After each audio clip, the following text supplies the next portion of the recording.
एसडीपीआय संघटनेचे केंद्र सरकार विरोधात निदर्शने। राज्यसभेत व्यफक्त दुरुस्ती विधेयक सादर करण्याच्या केंद्र सरकारच्या निर्णयाविरोधात एसडीपीआय संघटनेने बेळगावमध्ये चन्नम्मा सर्कल येथे एसडीपीआय कार्यकर्त्यांनी मोठे आंदोलन केले।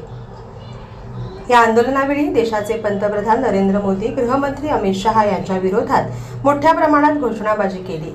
केंद्राने वक्फ कायदा दुरुस्ती संदर्भात विधेयक मंजूर केल्याने मुस्लिम संघटनांनी केंद्र सरकार विरोधात मोठ्या प्रमाणात घोषणाबाजी करून निदर्शने करण्यात आली। मोदी तेरी तानाशाही, मोदी तेरी तानाशाही नहीं चलेगी, नहीं चलेगी, नहीं चलेगी, नहीं चलेगी। अमित शाह तेरी तानाशाही, अमित शाह तेरी तानाशाही नहीं चलेगी, नहीं चलेगी, नहीं चलेगी, नहीं चलेगी। वक्फ बचाओ देश बचाओ, वक्फ बचाओ देश बचाओ, वक्फ बचाओ देश बचाओ, वक्फ बचाओ देश बचाओ, वक्फ बचाओ संविधान बचाओ, वक्फ बचाओ संविधान बचाओ। मोदी तेरी तानाशाही, मोदी तेरी तानाशाही नहीं चलेगी, नहीं चलेगी, नहीं चलेगी, नहीं चलेगी।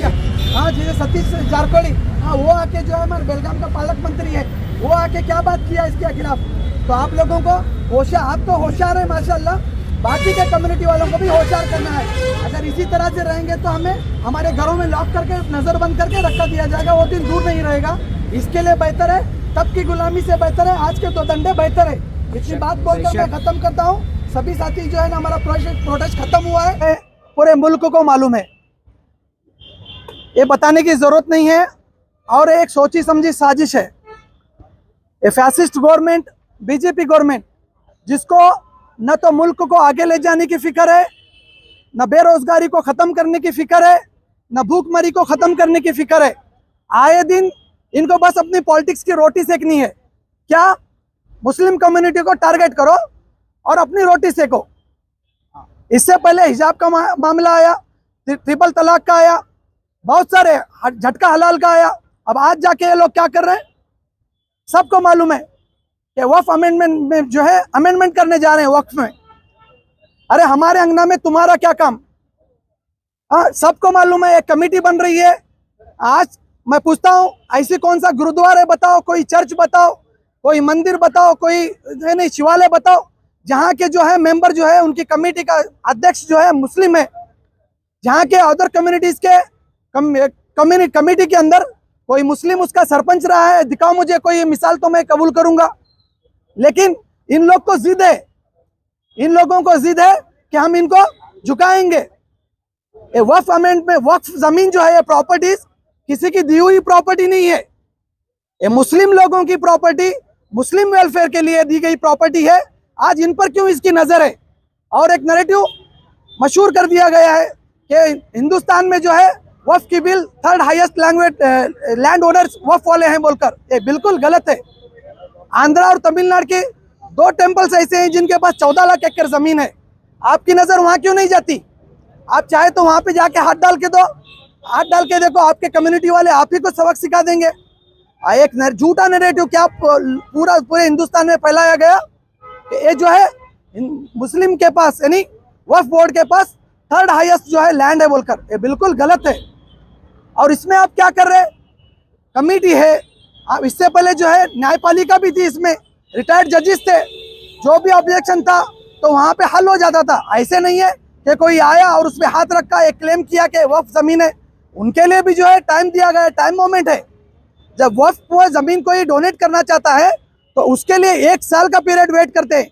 हम वारसा लगाने जाते हैं तो हमारे गवर्नमेंट में 45 डेज का पीरियड है, जहाँ पर वहाँ जब वक्त में वो लेना चाहते हैं तो 1 साल, यानी इनके वंशज को ही आके क्लेम करना चाहते हैं। क्या हमारे वालिद, हमारे पूर्वज जो है हमारा हक दबा के ये जो है चैरिटी में दे रहे हैं बोलकर, 1 साल तक अगर कोई कंप्लेंट नहीं आता तब जाके वो जो है नहीं वापस उसमें जमा करके लेते हैं। जब लेने में इतने बारीकी से ख्याल करते हैं तो देने में ऐसे कैसे कब्जा कर सकते हैं। और जा जाके क्या कर रहे हैं, डिस्ट्रिक्ट कलेक्टर को ये जिम्मेदारी दे रहे हैं। डिस्ट्रिक्ट कलेक्टर को पहले ही फुर्सत नहीं है अब डिस्ट्रिक्ट के जो है ये चीज़ों को एड्रेस करने के लिए, और जाके उसको, और आप सब जानते हैं डिस्ट्रिक्ट कलेक्टर्स कौन है, और वो संविधान उसके हिसाब से यानी कॉन्स्टिट्यूशन के हिसाब से बात नहीं करेगा। वो जो है कहीं ना कहीं जो है नहीं उसकी जो है जात पे जाएगा, वो अपने कम्युनिटी पे जाके कम्युनिटी का जो है इसका एक सॉफ्ट कॉर्नर होगा, उसके फेवर में वो जो है उसका अपना ऑर्डर पास करेगा। इसके लिए हमें मजम्मत करते हैं। आज जो भी हुआ बहुत गलत हुआ है, इसको टेबल पे रखा गया, लेकिन अगली तारीख ले गई है बोलकर हम सुन रहे हैं, लेकिन ये तारीख लेना नहीं है, इसको आज ही खारिज करना है। अगर ये खारिज नहीं करके अगर अगली तारीख इनको देते हैं तो जिस तरह से एनआरसी सीएए में मुल्क भर में बड़े बड़े प्रोटेस्ट हुए थे, उसी अंदाज में यहाँ पर भी प्रोटेस्ट किए जाएंगे। तो ये चुनौती है, ये एनडीए गवर्नमेंट को इनको गौर करना होगा। आज यहाँ सिर्फ एक मुट्ठी भर जमात मौजूद है, लेकिन अगर ये हमारी बात को नहीं समझा गया, सुना गया, सोचा गया, तो पूरे मुल्क भर के जो है अवाम सेक्युलर किस्म के, ओनली मुस्लिम्स नहीं, जो सेक्युलर माइंडेड है, वो सब हमारे साथ रास्तों पे आएंगे। और आज ये जो बिल इन्होंने पास किया है, ये जो बिल की कॉपी है, इसको हम एक्सेप्ट नहीं करते। इसकी जगह जो है इसको हम फाड़ रहे। अगर ये चीज़ को ये एक्सेप्ट नहीं करते, अगर ये चीज़ को ये वापस नहीं लेते, अगर ये चीज़ को वापस नहीं लेते, तो पूरे मुल्क भर में एहतजाज किया जाएगा।